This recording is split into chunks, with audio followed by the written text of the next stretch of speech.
and this was Kylie's selection. So over to you. Yeah. So I think it's safe to say that this is a debut album that I've been waiting for the last year or so, and probably longer. But yeah, finally October, here we are with this wonderful debut from Joshua Manny, who's based out of London currently, but from Edinburgh.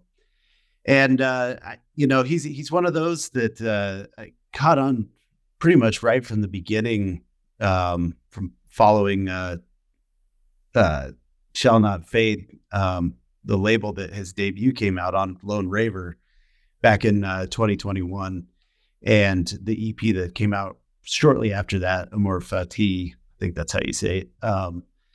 Just really that 2021 kind of dominated my summer, and it came at a good time. It was when I had just moved to Santa Fe, and before you get to know people and build out some friends, you spend a lot of time hanging out in the apartment, and I listened to that EP quite a bit, and also gave it my EP of the year for that year. And pretty predictable. But last year, More Content, another great, Buy This Now, More Content, some great album names these days.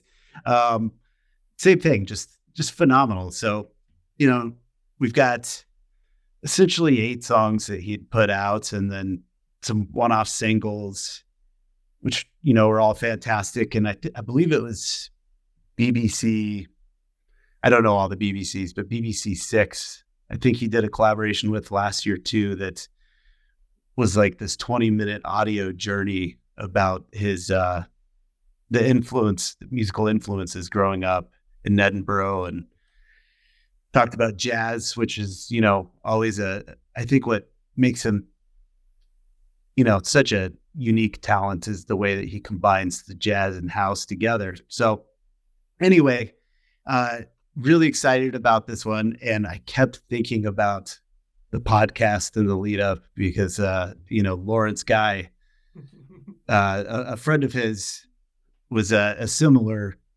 anticipated record for me earlier this year, and didn't have the results I was looking for. But luckily, When Will We Land? This is just a phenomenal,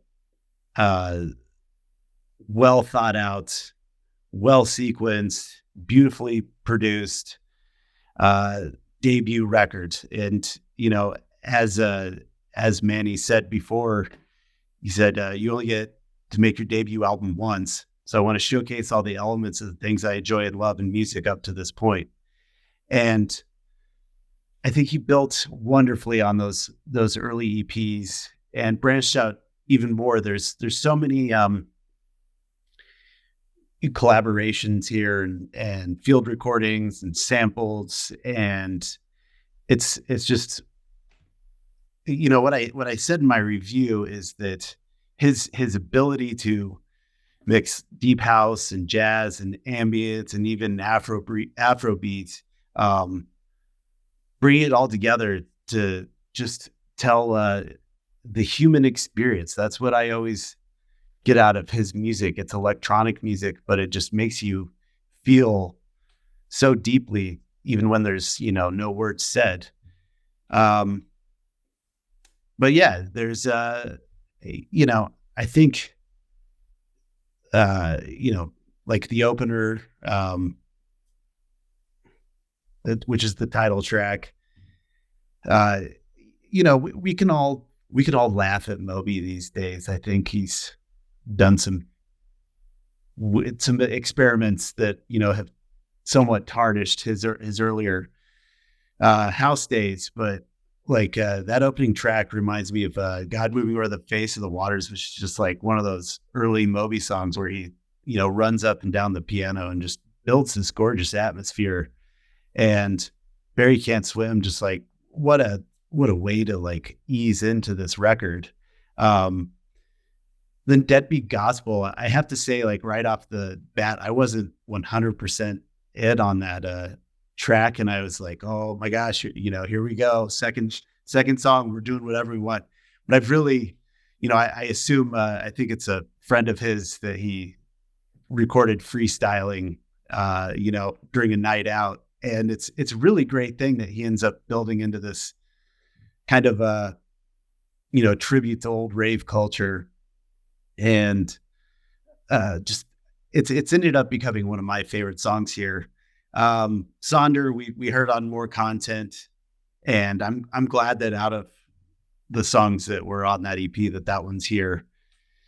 How It Feels, I think, was an interesting story when I was reading more about this for my review, in that it feels like a transitional track, and that's because it kind of was supposed to be one, from what I understand. And the label Ninja Tune said, why don't you, spend some more time on this? Because, they felt there was something there. And it's turned out to be one of my favorites, going right into Sun Sleeper, which was the lead single for this album earlier this year. Still loving that.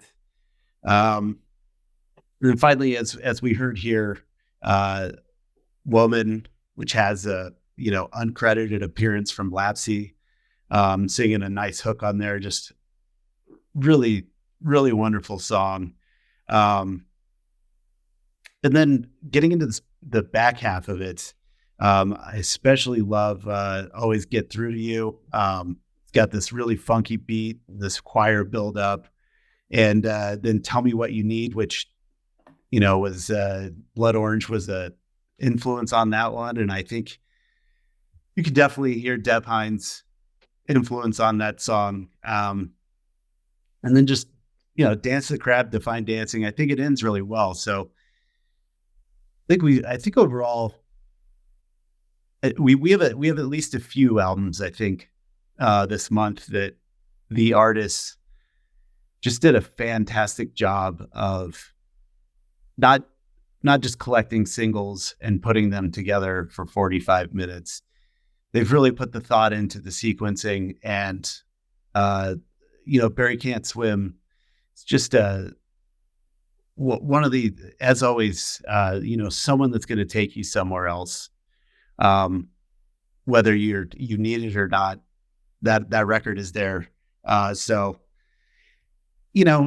I'm going to steal from Karl here because I think it's hilarious. I've got a top 50, top 10 albums for this year. This will definitely be up there. It's definitely my favorite electronic record I've heard this year, and just a stunning debut, well worth the wait. Karl, what did you make of When Will We Land? Yeah, it's funny. It's getting to that stage where I've said so many albums are like, oh, this will be right up there. This will be right up there. When it comes down to it, I'm going to be like, oh no, we're going to have to leave this one out, this one out. But yeah, I can't complain too much because it has been a good year. But yeah, so Barry is another Lost Village alumni, one who plays pretty much every year, and one I'm kind of familiar with, having previously checked out some of his EPs that Kiley's kind of sent my way, and obviously the singles before going into this debut album as well. So one that, some of the Lost Village guys, I don't know too much of their kind of output, like Jada G that we listened to over the summer. But yeah, this was one that I had a vague awareness of. But even so, I don't think I was prepared for this record to kind of blow me away like it has. Like you said, Kiley, I think after Lawrence's record earlier in the summer, kind of had modest expectations for this record. But this album is kind of everything that album was lacking. It's cohesively put together. Every track on here feels essential. And, front to back, it's just an outstanding kind of listening experience.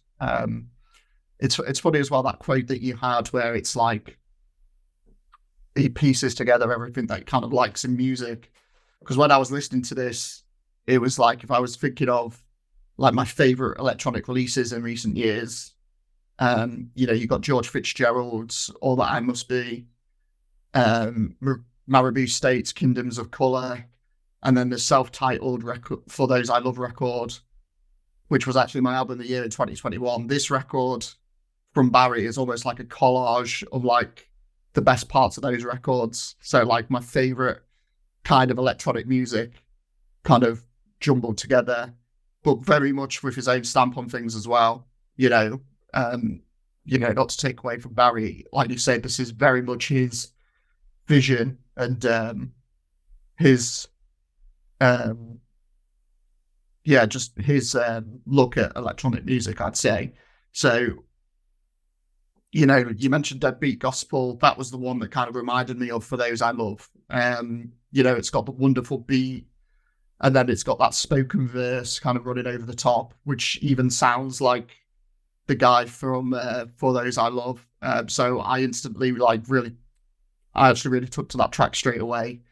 And then, the ones like I Won't Let You Down, Dance of the Crab, that's where you've got, as you say, like the Afro beat and the world music kind of inspiration kind of coursing through them, which is more, again, like the Marabou State side and Kingdoms of Colour.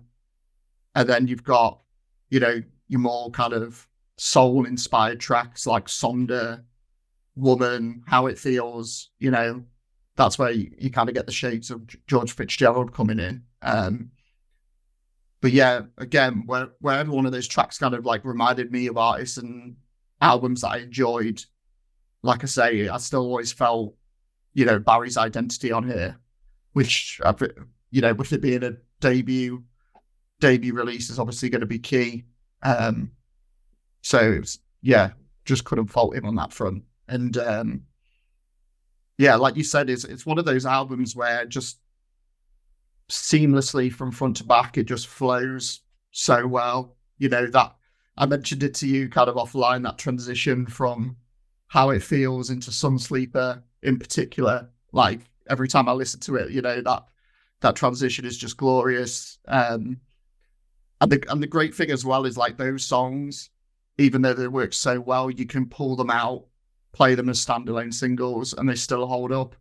I think that's something that a lot of artists kind of struggle to do. They'll either work on the album but not work so well off it. But I think he kind of nails both sides on this one. So yeah, fantastic record. I think start to finish, it's just such a joyous, vibrant listen.